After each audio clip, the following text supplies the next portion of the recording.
Dans de nombreux textes des Actes, il y a mention du regret des fautes passées et du pardon de ses péchés. Actes 2, 38 et 22, 16. L'apôtre Paul, dans la lettre aux Romains, chapitre 6, 3, 5, dit qu'en plongeant dans l'eau du baptême, dans une immersion complète, le nouveau chrétien symbolise sa disparition de Jésus dans la mort. Le chrétien veut vivre la mort avec Jésus pour revivre pour Dieu avec Jésus.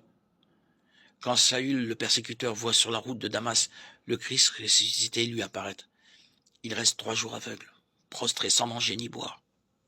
Un chrétien, Ananias, vient lui imposer les mains, afin, dit-il, que tu retrouves la vue, que tu sois rempli d'Esprit Saint. Saül reçut alors le baptême, Acte 9, 1, 19. Ici, le baptême est présenté comme une illumination. Les yeux s'ouvrent enfin et voient le monde, la vie, les autres avec le regard de Dieu, dans la clarté de l'Esprit Saint. Saül se fermait au témoignage de l'Église naissante.